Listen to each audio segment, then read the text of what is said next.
Hi, Canada has decided to take in 500,000 people every year as PR. Great news. And that's the reason in today's video, I want to talk about some of the things that all of you need to keep in mind while taking that decision of making Canada your new home. I have taken that journey myself, along with myself and my wife and my son, who was at that point of time a 9-year-old kid studying in grade 3 or grade 4 in India.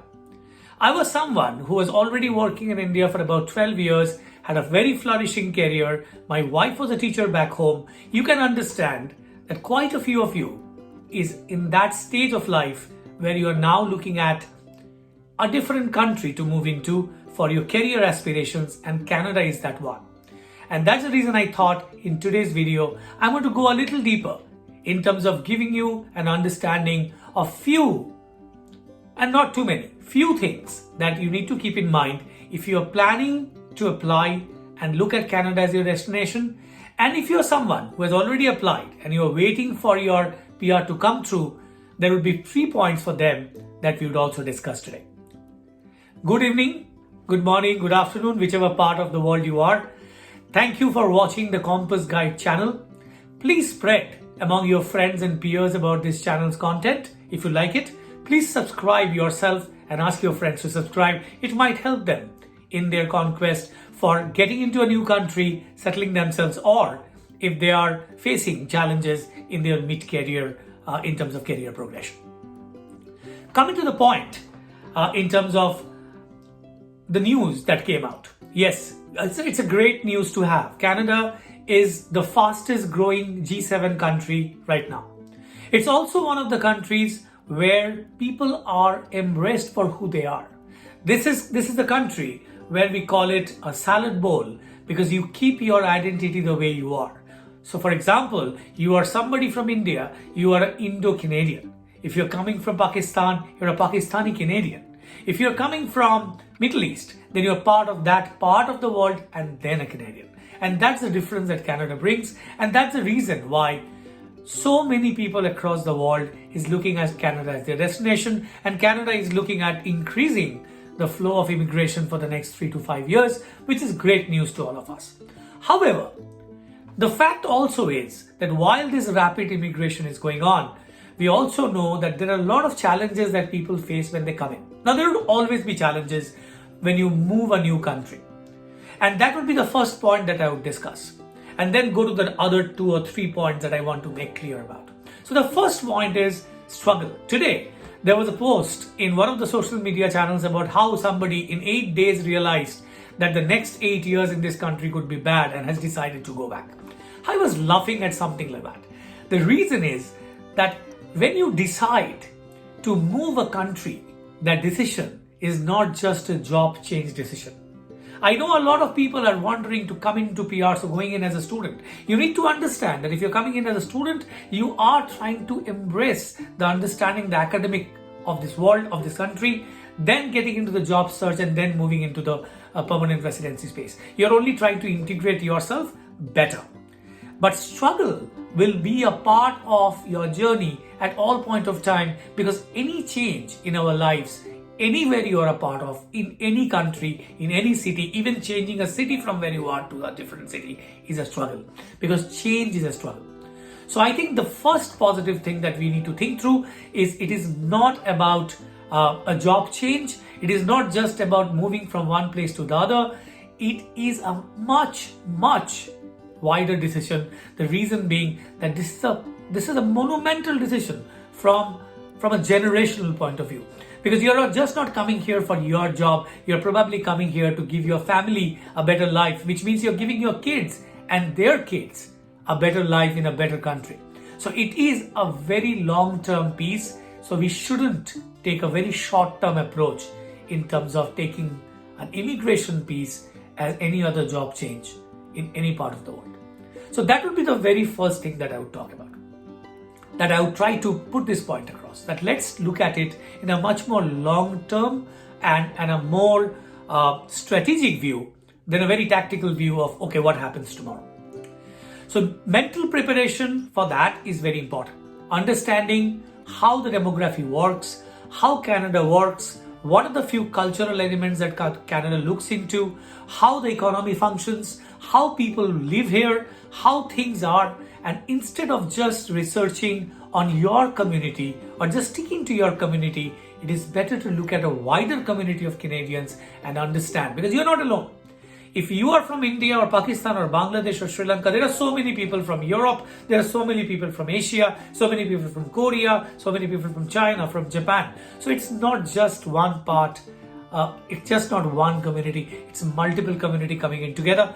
Understanding that would help you to understand how the stuff moves here and research accordingly. Understand where you are getting into and what you are trying to get into. In my previous video, I spoke about self-discovery, how it is so important from a job search point of view here. But remember, to my second point, that you are moving a country. So it is not required that you need to just simply look into what you have done before. You should take into account what you have done before and then see in a larger scale, in a developed nation, in a developed country, what options do you get? Are there options of starting entrepreneurial businesses? Is there an option that you have been a part of a sales team or a sales organization and there is a scope for you to start something on your own? If you're someone who doesn't want to take that risk at the beginning, there are options in this country where you can be a part of an organization where you are quasi-business and quasi-working for them. Employee plus business. You have those models in place in this part of the world. You do not need to really restrict yourself only from a job point of view. But remember, at the end of it, what would it boil down to is where and what skill sets you bring. What kind of connections you bring in terms of your experience. And then how can you overlay how things are looked into from a Canadian perspective in terms of qualification, in terms of experience, and what tools are there so that you can use. So second point that I'm trying to make, keep your horizon a little bit more wider, make it a more wider choice, look at your skill sets and try to understand, okay, what all things can I do and what are the options there. And third, for this video, would be my last point, would be that research is very critical in this journey. And that research starts from the day you're applying for a PR or you're deciding on a PR.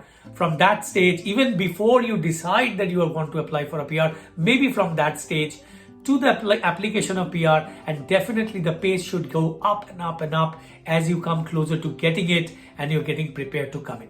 Now, what can be the research is all about?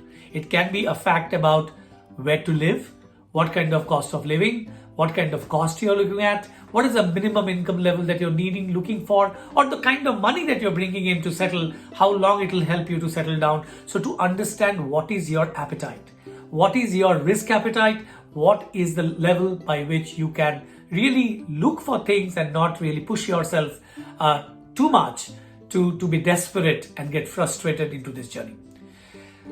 It is important that that research is done based on not just putting something in social media and asking people in different social groups. I would prefer that you go deeper than that. Look into, if you're a part of a particular profession, look at the professional organizations which are present, try to be a member of those professional organizations and try to network with those organizations. If you are a professional, if a professional degree holder from any part of the world, then look at a professional association which is associated with your part of your career and try to become a member there and try to network there. It doesn't matter whether you are right now in Canada or not. COVID helped us to bridge that gap and be on Zoom, and people are now used to meeting people over Zoom. So set that up and move on to really understand who those people are. So to summarize, 3 things. Great news, Canada is taking in more and more immigration. But for you, what it means to you, preparation would be a key.